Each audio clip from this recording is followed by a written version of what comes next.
Good afternoon. Good afternoon. Good afternoon. All right, thank you. Well, let me first start by congratulating the Chiefs.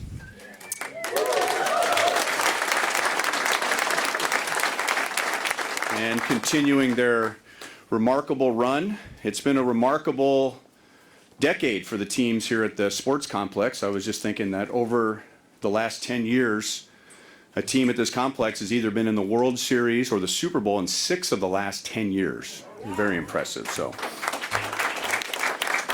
well, I don't normally get this assignment, but the last time that I stood at this podium in this room was November of 2019, when Mr. Sherman was officially announced as the new owner of the Royals. And the theme of the day was, why was Mr. Sherman handpicked by Mr. Glass as his successor? And now here we are a little over 4 years after that, and now we're going to find out why one location has been handpicked as the future home of the Royals. So we're going to hear from several people today from the Royals. Mr. Sherman, Royals Chairman and CEO, Brooke Sherman, Royals President of Business Operations, Sarah Tourville, Royals Executive Vice President, Chief Commercial and Community Impact Officer. And we're also going to hear from some members of our community who are well positioned to speak about the benefits we can expect in Jackson County. Kansas City Sports Commission President and CEO Kathy Nelson, Heavy Constructors Association of Greater Kansas City CEO Bridget Williams, President of the Negro Leagues Baseball Museum Bob Kendrick, and then of course the architect Earl Santee, Populous Senior Principal, Global Chair, and Founder. And just a couple of housekeeping items. The core of what you'll see and hear, and most notably the renderings from Earl, will be sent over email in the following minutes. And when all the presentations are complete, Sam Mellinger will come up here and conduct a Q&A. Like many of us in the room, I can roll off a lifetime of memories at this ballpark. And for me, it goes back almost 30 years when I was here broadcasting for another team and seeing the fountains for the first time, hearing the fountains as the first sound of the day before the first crack of the bat of batting practice, before the music played, before the first pitch, and of course the roar of the crowd during the game. I'm here, full disclosure, after a little staycation with my wife Sarah, who's in the audience. And I met Sarah here over 20 years ago when she worked in Kauffman Stadium's old media dining room, working 4 jobs to put herself through nursing school. And the reason why we're having a staycation, spring training begins for me next week. And now with 4 kids, we will be married 16 years on Friday. So thank you. So basically what I'm saying is I'm a combination of an excited fan, very interested fan. I'm a very excited member of the Kansas City Royals for today. I'm also a Jackson County resident. And so I'm very honored that I was asked to be here today as we unveil the future of baseball in Jackson County. And I'm very much looking forward to what the new fountains will sound like. And with that, let's bring up Royals Chairman and CEO John Sherman.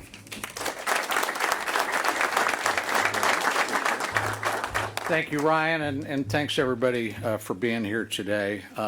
Also want to congratulate the Chiefs. Mark Donovan's here today. Want to congratulate Clark Hunt, Andy Reid, Brett Veach, Mark as well, and Royals investor Patrick Mahomes.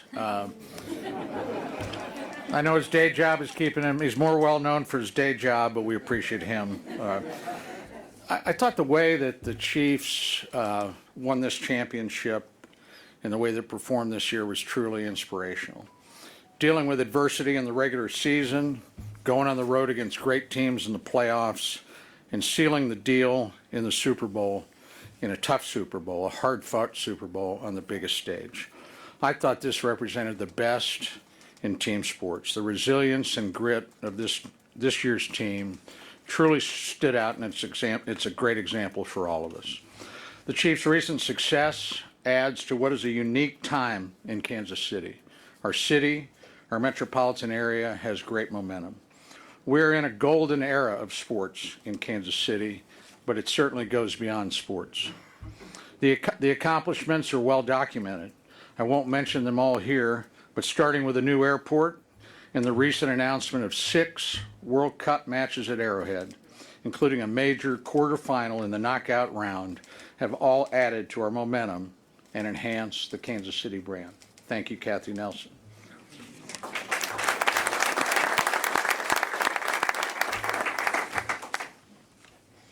Just last week, we announced the historic news of Bobby Witt Jr.'s commitment to stay with the Royals for the bulk of his career. And we're thrilled with the offseason that J.J. Piccolo has engineered to make our team better now. Today, we're here to add another chapter to this story. I want to start by thanking the Jackson County legislators, the Sports Authority for allowing the voters to decide on April 2nd about making an important investment in our future community and our 2 teams. I want to thank Mayor Lucas. I don't know if the mayor's here today. For everything he has done and his vision. I want to thank Frank White, our county executive, for also being here today and all the work that he has done to help get us here today. For over 50 years, we have been in partnership with the Kansas City Chiefs and Jackson County. It has been an effective and forward-looking partnership. There have been a number of times along the way the Chiefs, the Royals, and the county collaborated to make sure that we stayed competitive and kept pace with our peers across the country. In the early days, our founders, Lamar Hunt and Ewing Kaufman, working with public officials, blazed the trail for those of us who came behind them. We are the beneficiaries of their vision. They did not wait for leases to expire. They focused on the future. The most recent example was a successful referendum in 2006, 9 years before the expiration of the lease at that time. That extension was a catalyst for this golden era in Kansas City sports. Since then, we've hosted an All-Star game, 2 World Series, 5 consecutive AFC Championship games, the NFL Draft, multiple Taylor Swift concerts. That might be the most valuable thing. And more. I do not think these things happen without the renovations undertaken for both buildings at that time. We're the second smallest city with both an NFL franchise and a Major League Baseball club. We want to sustain ourselves as a Major League city. We want to make sure that these franchises thrive here for the next 50 years. You know, I was a fan and a season ticket holder long before I had the opportunity to be part of ownership. It's a great privilege to be a steward for this franchise along with the rest of our remarkable ownership group of Kansas Cityans. We understand the importance of these teams to this town. Every day I walk into the K, I feel the weight of responsibility for our team and the impact on Jackson County and greater Kansas City communities. Today, it's probably no secret where we're going if you look up at the picture here, but today we're at a crossroads. In fact, we're here to talk about the crossroads and our intention to make it the new home of the Kansas City Royals. Kansas City is a special place. We have outperformed many of our peers for our care for the heart of our city. Look at the residential growth downtown and the dynamism of the development and redevelopment of the crossroads. The arts, the music, the food and drink. I believe in my gut the timing is right for the Royals to become residents of the crossroads and neighbors to Power and Light, 18th and Vine, and Hospital Hill, helping to further connect the cultural center of our great city. We are thrilled to announce our plans to contribute community dynamics, an incredible fan and stadium experience, and long-term growth to the crossroads. A neighborhood ballpark home for the Royals that will stand strong for the next 50 years here in Jackson County. And we're happy and excited to build that new home without costing taxpayers a penny more. In fact, the proposal voters will consider on April 2nd will be the exact same tax, but a much better deal. This project will also be a catalyst for the successful completion of the 670 cap and development and expansion of the corresponding park, connecting downtown to the Crossroads, T-Mobile Center to the new ballpark, and the creation of an expanded sports and entertainment district. The Chiefs and the Royals are asking the people of Jackson County to continue our partnership, and we know we have to earn and win every single vote. I am not a politician, but I'm going to be in the community talking about our project. I want to hear from you, and I believe it's important that you hear from me during this campaign, and that you know how committed I am to making sure the Chiefs and the Royals remain at home here in Jackson County.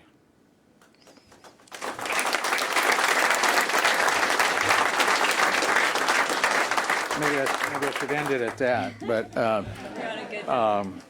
you know, this place has been home to the Chiefs and the Royals for the last 50 years.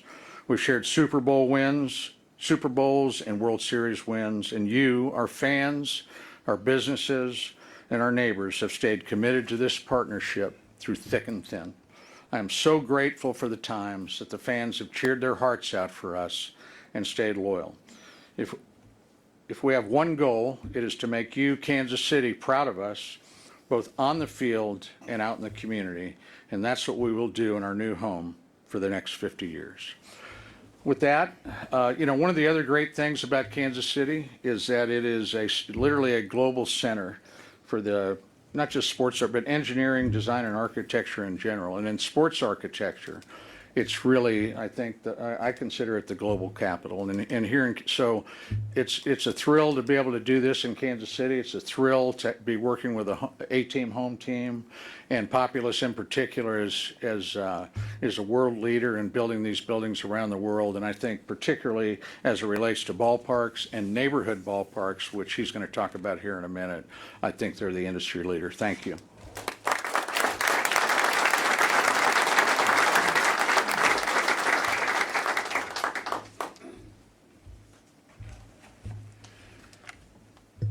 All right. So let me begin by talking a little bit about the K.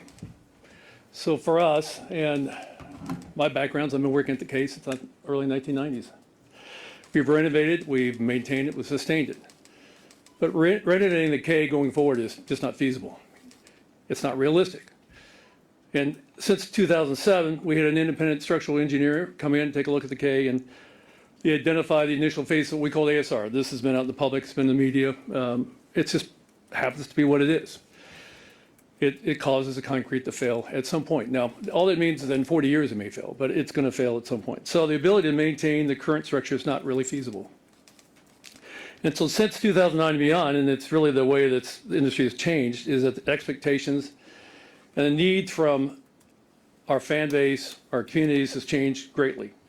And currently the K is just not functional to sustain the Royals in the next 40 years. And lastly, the renovated K does not provide the broad community effects that this project and this site could provide to us. Now let me tell you about this site. Now why this site? Why after a few years we decided to look at this site? Well, the fact of the matter is we've always been cognizant of this site. It never went away. It was a site we looked at early on. We have looked at other sites in the Crossroads over time. And this is my 23rd Major League Ballpark site that I've been fortunate enough to work on. It's timing that tends to lead you to the end. And this is the right time, I believe, for this site. It has, I think the key thing, and I do want to mention this clearly to you all, is that the key thing for us is that we've heard all of you say what's important to you. And so looking ahead, it's connecting great neighborhoods in Kansas City is really important. It's how being a good neighbor is really important. And so for us to seamlessly engage this building into the Crossroads is important to us, but it's also important to the community. So it is an opportunity that we think is well worth the chance of moving forward. So the second thing we've heard is really ease of access. How do we get there? How do we park? Well, here's the unique thing about this site. There are 22 different ways to get here. It's not the 6 or 7 we have at the Trimman Sports Complex. but it is 22 different unique ways to get here. So you have every chance, every choice to make to get here. And virtually the other key thing about this site versus the other sites is that this is the only site we've looked at, I don't know, 14 or 15 sites. We didn't need major highway improvements to make this site work. It works with the city that we have, the transportation city we have. And it works with the amount of parking. Now look at this. This is a comparison of the parking area around Jackson County Sports Complex and the ballpark site that we're proposing at the Crossroads. And there is more parking in downtown. There's 40,000 spaces in downtown versus the 26,000 we have at a Truman Sports Complex. And from a transportation standpoint, the blue box, those are parking areas. There are a lot of parking areas. And parking, surface parking, structured parking. In fact, the Crossroads sites, the beauty of the Crossroads sites is that we can park all 9,000 people here that we need to park, all 9,000 cars, with existing lots. We're not building new parking for those 9,000. And they're within a 10-minute walk of the ballpark, even better. So it's a very interesting site. In fact, if I had to compare it to other sites I've seen, this is by far the most accessible site we have in Major League Baseball. Now here are the other beautiful parts about this. You know, this will be the epicenter of really the sports entertainment district for Kansas City. Along with T-Mobile being I will say its sister or its brother, whatever you may want to call it, right across 670, the relationship to all of the cultural aspects of Kansas City, all, again, within a 10-minute walk. So very easy way for you to do multiple things in a given day, given evening.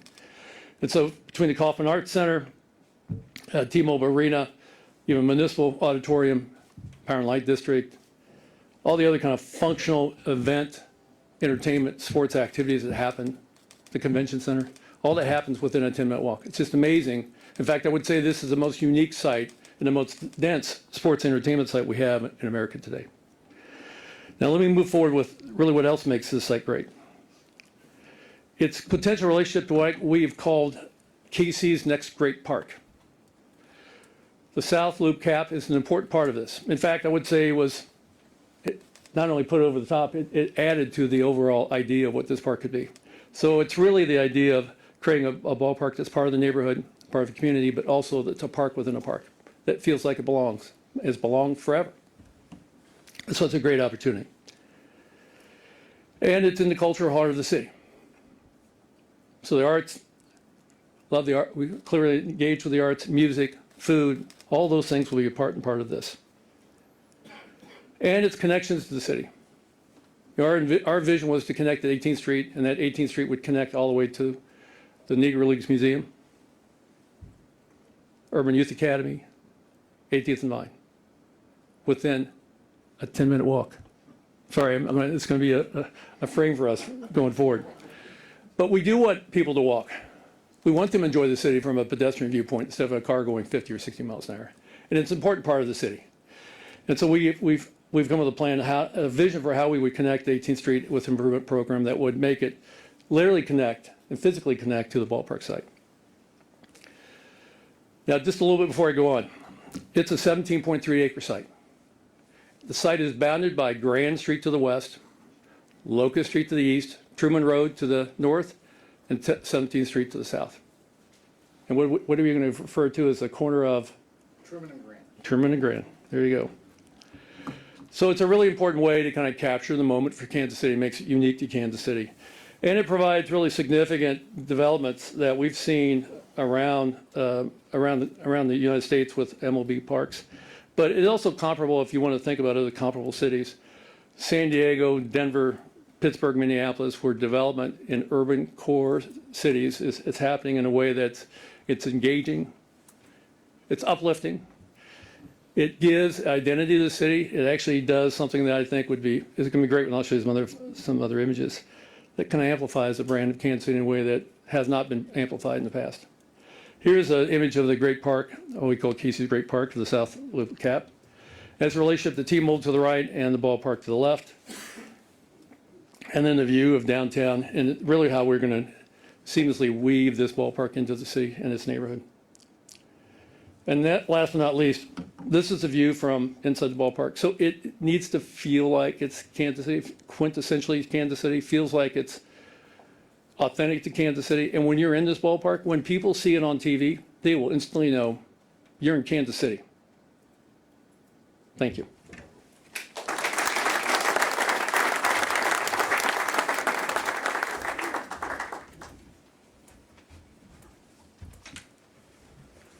Earl always gets the pretty pictures. Thank you all for being here.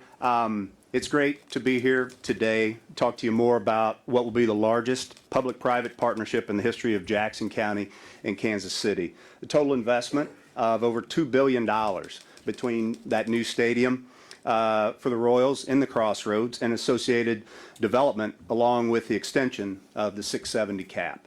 As we said from the beginning, this is about a lot more than just a new home for the Royals. This generational project is intended for something great for Jackson County and Kansas City, baseball and beyond. It'll build on the momentum that we have seen in recent years in our city, as John talked about. The economic impact of this project in the Crossroads will be the same or better than what we put forth to you previously, and we look forward to updating you on that as well. The Royals ownership group is wholly committed to this project. As owners, we're prepared to invest privately more than $1 billion of our own money directly into this project in the Crossroads to make it a success. To complement our private investment, we're pleased that the Jackson County Legislature has put the extension of financial support for both the Chiefs and the Royals on the April 2nd ballot.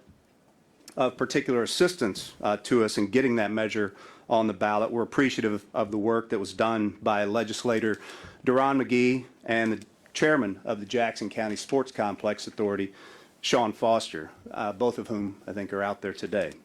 As to the sales tax, to be clear, we're not asking for a new tax, rather a continuation of the 3/8 sales tax that exists today. We want to extend it for 40 years, supporting both clubs. The same level of tax support that exists today, again, and has worked well since first approved in 2006. Further, in our early negotiations with the county, we've already found ways to save taxpayers money with this. As part of the partnership with the county and the Chiefs, we've agreed to eliminate the county's obligation to pay stadium insurance premiums and the park levy to the teams, creating more than $200 million of new economic benefit to Jackson County. In summary, again, as John said, same tax, much better deal. As we get further along in these negotiations and our overall financing plan, we'll certainly update you. We know some have asked, why do we have to decide this right now when our current leases don't expire until 2031? These are multi-year projects, and we're about 18 years into a 25-year lease. So the timing makes sense to do this now, consistent with our own history and market norms. Further, stadiums, both MLB and NFL, have evolved. And a new stadium for the Royals, a renovated Arrowhead, with separate, solely dedicated complexes will keep us competitive with our peers and provide fans with the modern amenities and experience that they've come to expect when you look around the country. The timeline required for us, from shovels in the ground to opening day at a new ballpark, requires that we act now for the future of our new home here in Jackson County, here in the Crossroads. There's a lot more work to do, and we've rolled up our sleeves to do it. We're committed to and currently at work negotiating a fair and thoughtful lease agreement. It's important to us that this is done with the community in mind, transparently, and that includes with the property owners of the Crossroads. We want to be, and we will be, good neighbors, and that starts with the land assemblage for this project. Those discussions with the property owners are underway, and we look forward to successful, mutually beneficial results. I want to thank the community members and business leaders who are here in support of what we are all working to accomplish. We'll have many, many more conversations about our public-private partnership in the coming months, and I look forward to all of those, working with all of you to make sure that our dollars are spent in the best possible way for the greatest possible benefit of dedicated Royals fans and Jackson County and Kansas City community. Thank you.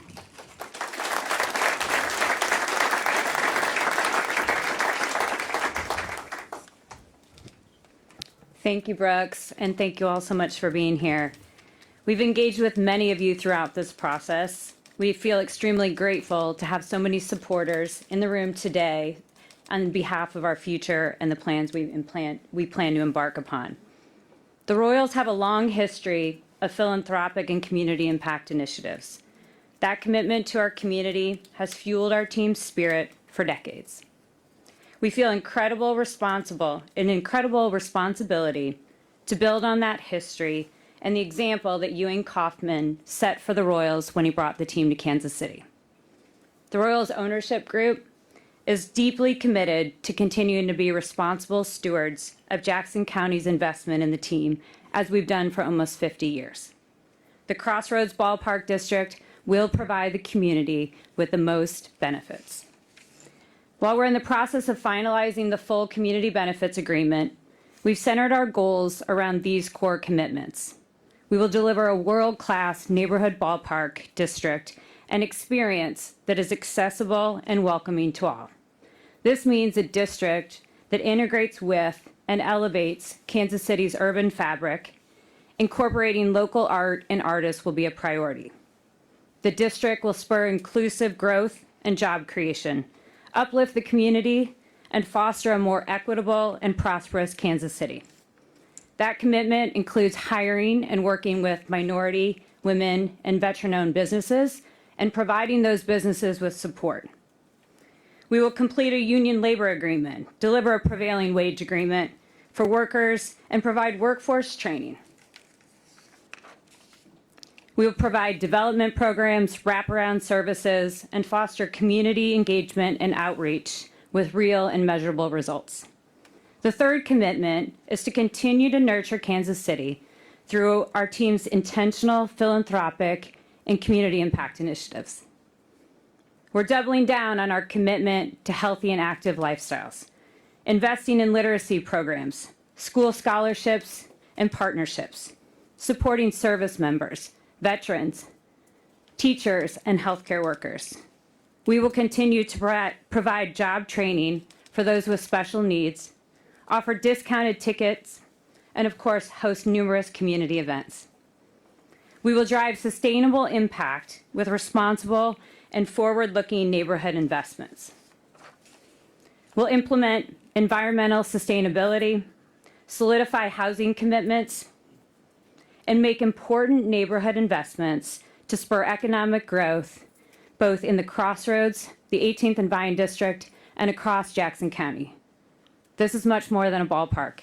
This is an investment in our community, an investment that will provide economic growth 365 days a year.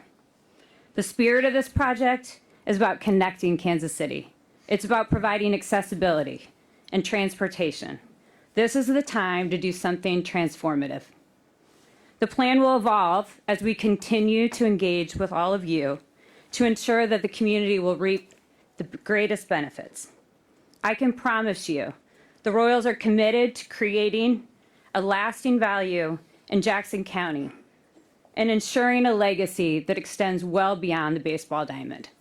I'd like to now welcome Kathy Nelson, President and CEO of Visit KC and the Sports Commission, and she may be the busiest woman in Kansas City right now. I don't know about all of you, but I'm jumping out of my tennis shoes right now with excitement. My Visit KC office is at Two Light, and my Sports Commission office is at Crown Center, and I can walk less than 10 minutes, Earl. I think that's fantastic. I love that. I love this.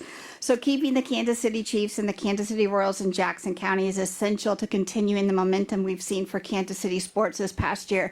And think about it, the NFL draft delivering $164 million plus in economic activity in Kansas City is just one example of what sports does for our community. And you mentioned this, John, just the last week alone, the Chiefs winning the Super Bowl, being awarded six FIFA World Cup matches, including a quarterfinal. I mean, I don't know about all of you, but I'm still trying to understand what that really means for all of us. And then, of course, Bobby Witt Jr. signing an 11-year contract for Kansas City. It's been a pretty good week for Kansas City, for sure.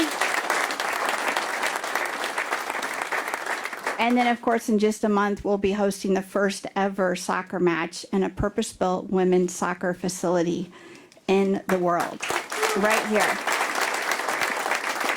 So the international spotlight is on Kansas City like never before. We're receiving accolades from places like Wall Street Journal, who's mentioned us as the top best places to visit in 2024.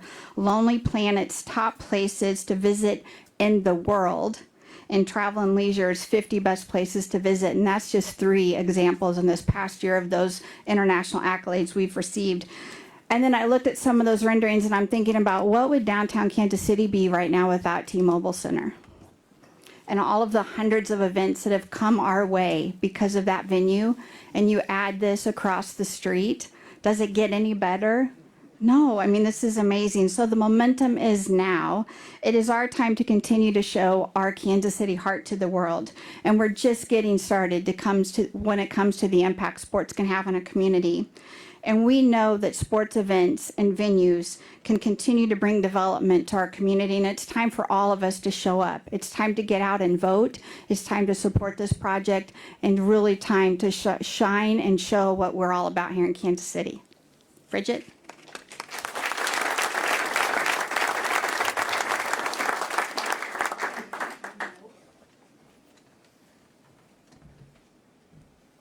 Well, I was going to try not to use the stairs, but I figured falling on TV would not be good.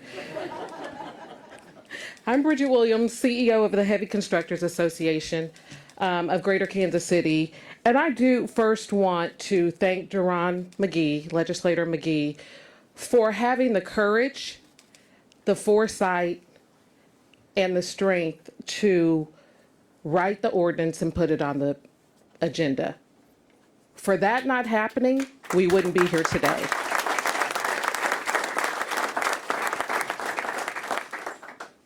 I also want to congratulate Mark Donovan for the Chiefs' victory. I think that helps a lot in terms of how we move forward. I mean, my phone is ringing off the hook like, where's the best place to go for the parade? I'm like, I'm not the parade chief. Call Kathy. But it really was a win, and I just have to do one shout out to Isaiah Pacheco. He's such a good guy and a good player that I think he gets lost in a lot of the hype around the Swifties and Travis Kelce, although we love her. But I just want to say that I do have firsthand knowledge of what the benefits are from a private-public partnership. And they really are tremendous. Having worked very closely with the Community Benefits Agreement, the Workforce Agreement, the collective bargaining agreements, and then the overall structure of the airport, it impacts the community in a way that many of us in this room do not understand. For those individuals who don't know how to get into the construction industry or don't know where to go to find a good paying job with benefits, the Community Benefits Agreement provides that opportunity. And so it is imperative that on April 2nd, that this initiative pass. It's not about Jackson County versus any other place. It's about jobs.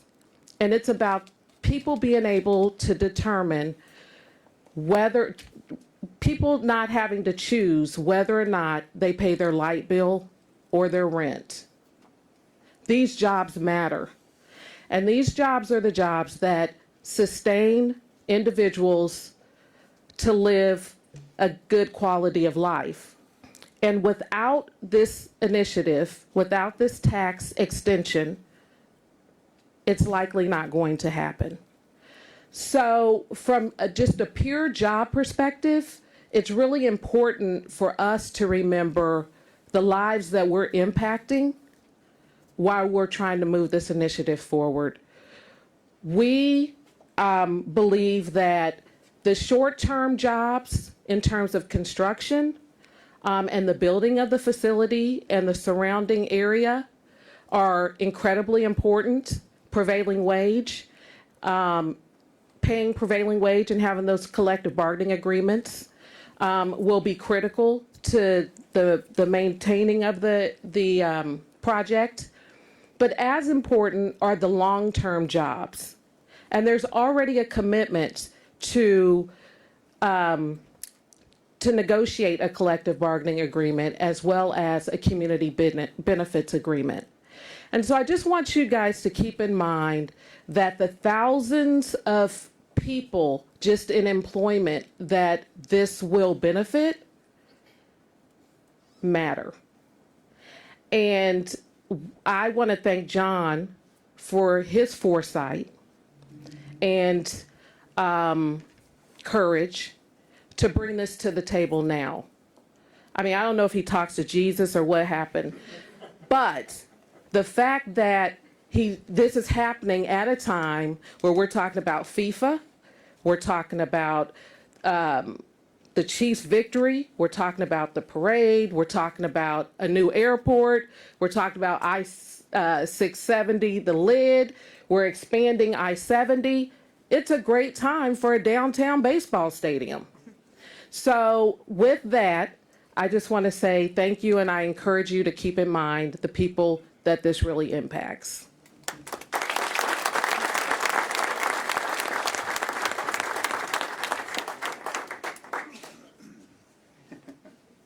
Man who needs no introduction. It's just old Bob. It's just old Bob. Good afternoon, everyone. And my dear friend, the late, great Buck O'Neill, I think said it best, John, when he came to join the Kansas City Monarchs in 1938. He said, "I knew I was coming to the heart of America. I never knew I was coming to the center of the universe." And folks, Kansas City is indeed the center of the universe. I too, Mark, extend our congratulations to the Kansas City Chiefs, to you, to Clark, to Coach Reed, that entire amazing roster of young men who laid it all on the line to bring another championship back. And so let's just do it again next year. This becomes common practice. I think it is almost poetic that this historic announcement takes place on the 104th anniversary of Rube Foster establishing the Negro National League at the Paseo YMCA.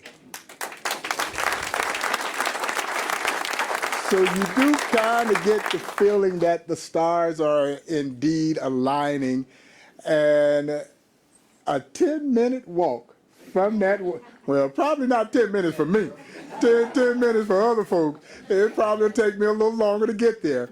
But this is transformative for all the reasons that have been outlined here.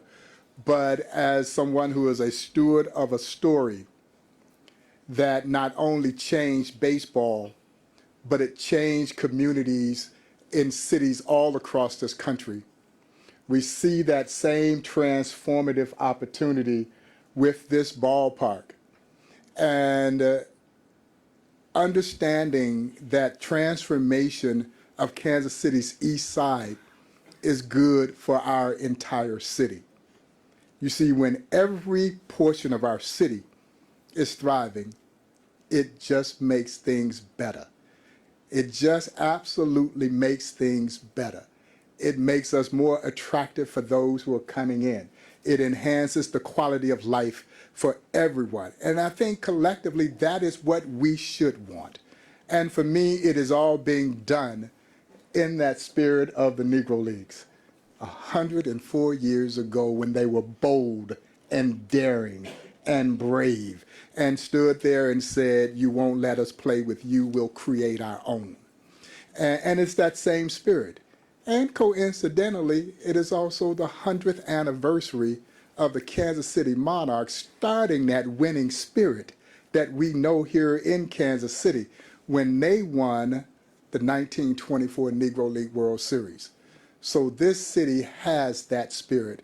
And the Negro Leagues Baseball Museum is tremendously proud to be in association with John, the ownership group, this tremendous organization to look at the future of our great city. for the next 50-plus years. And we couldn't be more excited about it. So, John, thank you for everything that you do, the commitment that you and the ownership group are making to not only our ball club, Mark and the Chiefs, for ensuring that they will be here for us to continue to enjoy and reap the benefits from it, but also what you all are doing collectively, again, to transform some areas that could need this boost. So we appreciate it. Thank you all so very much.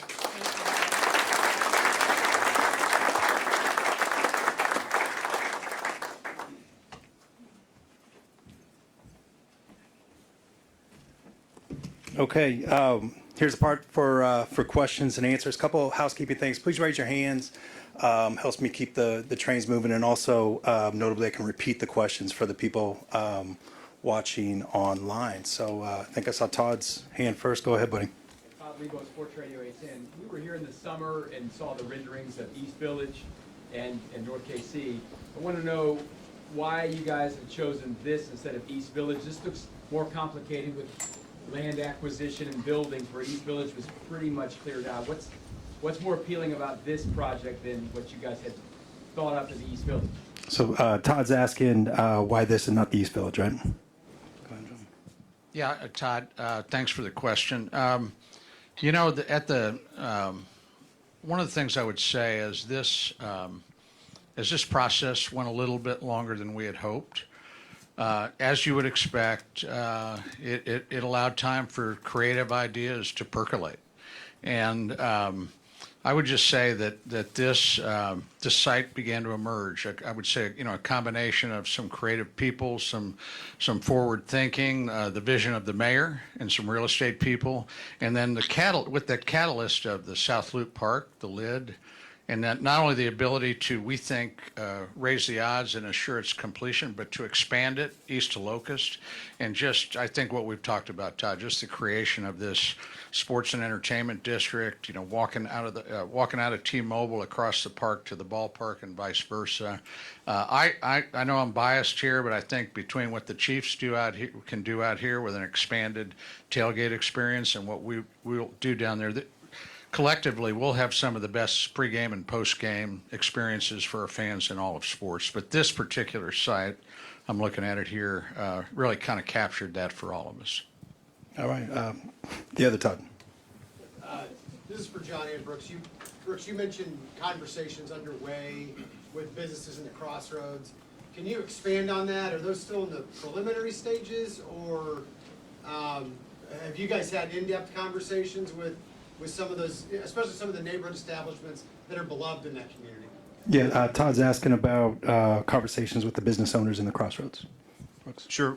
What we have done to date is to meet with some of the property owners of this area that we're showing you today. First and foremost, we want to be good neighbors, and that's a guiding principle of ours, to go into wherever we land, which is here in the crossroads, to go in and be a great part of that community, to blend in and enhance. And so we want to start that with being good neighbors and this land assemblage. We have spoken with property owners in there. Those talks are continuing. There's more to do there, but we're going to go in and we want to help in all ways and transact with them in a good way and get this accomplished for the better of the city and for everyone involved. So those will continue. We're underway now. And Todd, I would just add that each of those will be handled on an individual basis. We're committed to having those conversations ongoing. These are much greater than business transactions. These are about fostering relationships and making it very personal to those individual businesses. Mike. Buying the property, and how's that being handled? Can we go through a public process? No, the Royals will be the purchaser of the property. We will purchase the property. That's what our intent is, with each and every property owner, to have those discussions, be in a good relationship and in a good process with each and every owner there. We will buy it. The state is going to be owned by the. So we will. You're right. I'm sorry. I jumped in. That's all right. So the question is, who will buy the property, and then. Correct. It will be part of our private investment in the public-private partnership. We would buy the land. We would then contribute it to the county as the owner of the stadium and the land. All right, I think, Vahe? Whoever thinks they can answer this best, I guess, just in terms of the investment you guys have already declared your intent to do, how does this alter, if at all, the amount of investment that the Royals will put into the project? And if I could, Sam, could I have a follow-up? Sure. I think you're asking how does this site selection alter the private investment in the project compared? Okay. Yep. We're looking at this in the same way we have from day one. There's going to be a major private investment made in this by our ownership group. So our money into this project, and as I said in my remarks, that is expected to be, over $1 billion from us into this project. When you think about the stadium, the infrastructure, the development that we will do, we will have a major investment in this. Really, the follow-up is probably best for you, Brooks. You mentioned that the urgency, the timing, want to get shovels in the ground as soon as possible. But I wonder if you can speak to if there's any complication with the needs of preparing for the World Cup in terms of the timing of what you guys would do if this is able to embark. Yeah, Vahe's asking, are there complications with the World Cup, basically? Is that right, Vahe? Yeah. Yep. No, we don't. I'll let Earl kind of chime in here. But as we look at what's necessary with our construction and the work that'll need to go on, there would not be any disruption to or from the World Cup for us. The good news, I think, about this site is it is, of all the sites, it is the one that requires the least amount of work relative to transportation, which, as we've looked at this, is a key aspect of all of this, too. Sam. How many parcels of land are you talking about? We say individual conversations. What is the ultimate process for acquiring those if you have business owners that don't want to sell? He's asking how many parcels of land are we talking about with the assemblage, and what happens if somebody doesn't want to sell? The acreage here is about 18 acres, as Earl said. Some of that's roadway that would be a part of the development, so a little bit less than 18 owned by individual property owners. And we will be negotiating and discussing with those property owners directly. That will be us, and we will expect to do that from the Royals with each of those individual property owners. And there's probably about 20 property owners in this acreage. And, Kevin. Sorry, just a follow-up for Sarah. There was a comment mentioned just about transforming areas of need. I just wondered if you could be more specific about how that's going to happen. Certainly. Sorry, asking if Sarah can expand on the areas of need. Is that what we said? Transforming areas of need. Yep. Yeah. So, Sam, I'd encourage you. I mean, first we'll start with what are the needs of our neighbors in the community of the Crossroads. And then, as Bob Kendrick alluded to, the opportunity to enhance 18th and Vine. We've made a significant investment in the Urban Youth Academy. The Negro Leagues Museum is there. We think that community can significantly benefit as we invest further towards East Side. And then, of course, the Royals, our philanthropic efforts are focused much more broadly across greater Kansas City with a focus on Jackson County. Kevin. A couple of quick questions. How much of the 18 acres do you already have committed? How many agreements do you have to acquire? What percentage of that site do you already have under your control? So asking how much of the land do we have right now? Those are negotiations that we're in now, that are underway now, and we would expect to move to acquire those properties, working with the current property owners here in very short order. But that's part of what we are doing today. All right. You had co-developers already at North Kansas City, the Merrimans, Van Trust at East Village. Who is going to partner with you on developing both the ballpark and the district? We have a number of available partners that we're working with today, that we're in discussions with on that today. So there will be, we would expect we will have a hotel in this development. We will have a hotel partner in the development. Our office building will be in the development, and we will work with an office building developer for that, plus an additional building there, an apartment. So there will be multiple partners in there. The Royals will be the lead developer of all of that in the development that we will put forth. And what role will Cordage have in this project? Cordish, we don't currently have an agreement with Cordish. We know the Cordishes. We've spoken with them. They've been very good for downtown Kansas City in our estimation. And we do have discussions with them. We appreciate what they've done. There's no formal agreement with them today, but they're a good developer across the country. They're a very good developer around these ballparks, and we certainly talk to them and understand, but there is no formal agreement with them today. Is there any kind of even preliminary, or do you foresee them being part of this since they did the same thing with the Cardinals in St. Louis? They've actually invested in multiple ballparks across the country. I think we'd entertain a conversation with them for sure. They're experts. I mean, look at the project that they're doing in Texas. You can point to St. Louis. There's many, many developments. So I would envision that we are sitting down. The Power and Light District last year attracted over 10.5 million people. There's clearly a lot of momentum there. I think as part of this process, we're invested in learning from as many people as possible of how to create that vibrant environment here in the ballpark district. We recognize the Power and Light District downtown. I mean, that's part of what this is about, is to build on the momentum of what is already occurring downtown and elsewhere, the crossroads.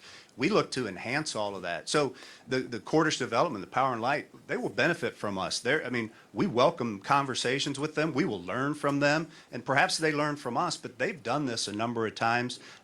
We'll learn from them, but there's no formal agreement with them, but they're good people to have to talk to. Yeah, right back there on the edge. Back to the, Right behind you. Sorry, Mike. So you mentioned the 18 acres of land. Do you have an idea on the stadium capacity and the field dimensions? Yes. The stadium capacity, the question was about I'm sorry. stadium capacity. I was writing it down. Thanks, Brooks. Man. Stadium capacity and field dimensions. Stadium capacity, we're in the 34,500 capacity. Field dimensions, we're early days on that. We like the K, and from a field perspective and the size of that, but we'll see. I don't know, John.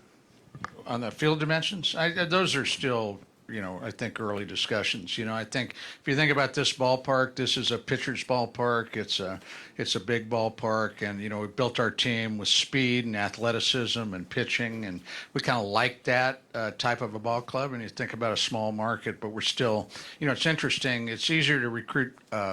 To sign free agent pitchers to come here because it's a pitcher's ballpark, kind of the opposite of Coors Field in Denver. But sometimes, you get paid for home runs, and guys hit less home runs here. So it's on the other side of that. It could be an advantage if you move the fence in as it relates to signing free agents that add value with their bat. My eyes can't see that far. Way back in the back. Brian, in this case, what happens if property owners don't want to sell down this location? So just to restate, he's asking a question if property owners don't sell. As Brooks, I'll double down on what Brooks said. We anticipate reaching a mutually agreeable situation with each of those property owners. Yep. Tom. Yeah, I wanted to ask a little bit about the concept of a ballpark district as it relates to this site. In my understanding, the thesis of a district is the teams like the Royals can own the land, benefit from the land, and create community benefits from developing a wide area of acreage. By comparison, this seems to kind of plug into what's already there with Power, Light, T-Mobile Center. Why is this now a model that the Royals would prefer to move forward with? I'll start doing my job again. He's asking the benefits of the development here versus some other sites. Brooks. Well, as I sit here and look at this picture, it's beautiful, by the way, but the Power and Light will benefit from us being here. We will bring hopefully 3 million fans to the ballpark. We want them to come early and stay late. And we're going to build a development that will also benefit from that. We're going to build a development that has apartments, that'll have a hotel, that'll have commercial office tower. And we'll have retail, food, beverage, and entertainment there in our development. So our development's going to benefit from that. We think we will draw from the P&L. We think we're a connector to the Crossroads. The Crossroads is a great area with a lot of businesses that do well today. And we think our presence, our bringing those 2 to 3 million people enhances that. And that's great, because that's what we're after, is to benefit the entire community and lift up what's already going on there. We'll benefit from that, no doubt about it, but we're happy that to come down there's a lot to go around here and enhance the entire region. Yeah, I would also say it's an opportunity to be additive. You know, in comparison to the East Village site, you'd be creating a distinct, separate destination. So as residents and fans, we become accustomed to going to the Crossroads, to going to Power and Light. Why take away from what's already been so successful, as opposed to just continue to focus on enhancing it? You know, I think I would just say this, one of the things really cool about this, and maybe Earl has certainly talked to us about this, and there's another picture that even shows it better from inside the ballpark, but if you look at this development, we really wrap around the ballpark, and if you're in that ballpark, it has a really great feeling of intimacy, you know, and you have residential and hotel, and you have rooftop stuff, but it really kind of expands what the ballpark is and what you feel like inside. And I would just think it has an intimate feeling to it. Yeah, so what I told him before about this site was that what's interesting to me was we've done a lot of ballparks across the country, and a lot of development was done after the ballparks were built. So Coors Field developed a project called McGregor Square. It's 3 acres, 800,000 square feet. Now, if you go there, you don't feel like it's 800,000 square feet, but it does create a sense of place that it's unique to that location. And really, for the fan base we're designing to is not necessarily the fan base that's only going to go there for a baseball game. We're designing for people that want to go and do other things. So the connected experiences are really important. So we have to find a way to complement the surrounding community. If there are other retail shops outside, we want folks to come early and stay late. And frankly, there's 42,000 people that live within walking distance, not quite 10 minutes, but within walking distance, right? And so the idea is that, and I think John said up front, is that it is a neighborhood ballpark. The idea is that we are going to connect it to the community in a way that they feel like it belongs there. It's always belonged there. It belongs to them. And I think that's a really important part of what we're trying to accomplish. And, you know, whether it's, we show it on the right side of this image, but there's a good image of it. But the idea of it is that we have to seamlessly integrate the development into the ballpark so it feels like it's part of the ballpark. And it creates a very intimate feeling. In fact, you'll feel like, well, somebody will say, well, the right field porch is too short. Well, it's probably could be as long as it wants to be, but because I have all those buildings in the outfield, it's going to feel exceptionally intimate to the fans. So it also will have a way that it's going to change how we think and view sports in Kansas City, which I think is, for us, this is a changing industry, but it's also the future of the sport. All right, Tom. Hey, Brooks, Earl, and John, I had something for you guys. Brooks, you mentioned in August it wasn't going to be Kaufman anymore. Is that still the plan? You're going to sell naming rights? Todd's asking about naming rights for the new stadium. I don't know that I ever said it wouldn't be Kaufman, but you know that's just something that we would do and look to do, is to have a stadium that does have naming rights. But I think if I'm remembering right, what I did say, there's a way to incorporate Kaufman into whatever we do. Ewing Kaufman is an incredibly important person for the Royals, obviously, and anything we can do to maintain that honor, we will. Can I just add, I think it's also important to note that as the industry changes, we need to look at capturing revenue in different ways. All the revenue that we're able to bring in actually goes directly on the field to put, you know, better player, better performance, and compete for a championship. Thank you. And then Earl, it looks like the exit to on, I guess it would be not Locust, but Oak Street is probably going to be closed because there's going to be a stadium there now, right? Like, what is in the design? Because that's going to make it a little more difficult for people coming from Eastern Jackson County. Is there something in the design about, you know, trying to get the traffic that might be coming from Lee Summit and parts east on I-70? Question is about highway access to the stadium. Yep, Earl? Yeah, I think for us, we thought they would come up 71, you know, off at 23rd Street and come in from the south. And then, John, legacy's been a big thing for you this whole time. You've talked about legacy from the beginning with this project. Why do you feel like this is the right project for that legacy you want to leave? Why is this the right project? Go ahead, John. This particular project, yeah, I don't know if I call it legacy, but that's a good word. I think but I will tell you, when we acquired the team, going back to Ewing Kauffman, right? And I'm certainly steeped in the history of all that he did to make sure this team stayed here. And after we acquired the team, a lot of people say thank you for keeping the team here. Well, the team was much more at risk, years and years ago, and all that he did to try to make sure that it stayed here.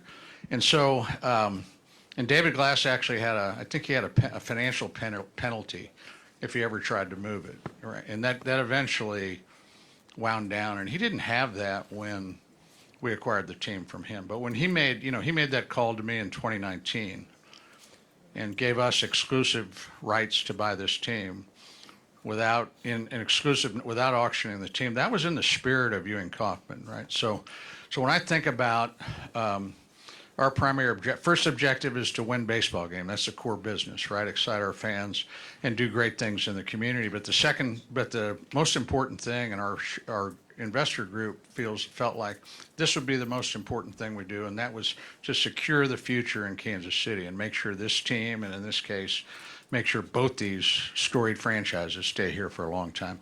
This one, I think, to answer your question, I think it just captures it in a lot of ways. It's in the heart of the city. I love the spirit of, Brenda and Bob and Kathy, and the way that we talk about all the things that we can do in a community that goes beyond the ballpark and goes beyond 81 nights a year. And I think at the end of the day, when we turn this over someday to other good people that will have the opportunity to be the stewards of this, we want to be proud. We want to leave this franchise in a better place than it was when we got it. And I'm not saying it was bad when we got it, but we had lost 100 games 2 years in a row. I will. So I guess it's more from that perspective. The legacy is securing the future in Kansas City and really listening to the community as to what's important. But I do know in small markets like this, these franchises are more important than they are. And, I was sitting with, I was at an owners meeting this week, and the Mets owner and even the Phoenix Diamondbacks, he said, John, your teams are really, Phoenix, it's important to Phoenix, but it's not that important, right? But these teams are really important to communities like this, and that's what this is all about. We're trying to listen to people, but just to, I love this location. I think if you think about the park, and you think about walking north into Power and Light, or walking south into the Crossroads, or walking into the park or out of the park, to restaurants, to bars, whatever. This is really what baseball is all about. You go back to the original ballparks, right? There were neighborhood ballparks that the neighborhoods kind of grew up around them. Even my dad grew up in Brooklyn, so Ebbets Field, Yep. He knew whether they'd won or not by the sounds of the crowd on the streetcar coming home at night. But anyway, I don't know if I answered your question, but this one, I just think this really hunts, especially when you think about the cap in the park. All right, we are. Hold on. Okay, hold on, Mike. We are over an hour, and everybody up here is going to be available afterward for questions as well. So let's finish with Mike and Kevin. Thanks. The current plan for the cap is 4 blocks. It's about $200 million. They don't have all the money yet. You're talking about extending it 3 more blocks. So I figure, using my math skills, that's $150 million. Who's going to pay for that? How's it going to be done? How's it going to be coordinated? He's asking about the cap extension. Who's going to pay for that? We talk about the cap. The park's going to be great, but it's expensive as hell. Right. That's what I said. Who's going to pay for the cap extension? What this project provides, one, is the catalyst to get that park, the original park, complete, we believe. And with this kind of investment that we would be making in the stadium and the development, we think there's a way that we'll get there with the financing to get the rest of that done for another 3 blocks to get it connected. you know, the first one is underway, but again, we're the catalyst, we think, to see that complete, and we think it'll be enough momentum to see the financing come for that. More from the feds you're talking about, or more private donors, or what? We'll see. I think it could be a combination, but we're at work on all of this right now, and we have a lot of confidence that this is a project that gets done. If the cap doesn't get done, How's that affect your plans? We have home run balls going on to 670, what's happening? that'd be interesting. We'll build the district around it. Yeah, no, I mean, we think it gets done, okay? The original, and that gets done. You see the bridge that we have going across to T-Mobile, that's a good connector. The park, though, that'll happen. We have good confidence that that'll happen. All right, finish it up, Kevin. He was gonna slug me if I got ahead of him. So I was gonna ask about the deck, but just one basic question. When do you hope to have this thing open and people playing baseball? He's asking April about- of 2028. That's opening day. All right. Okay, guys.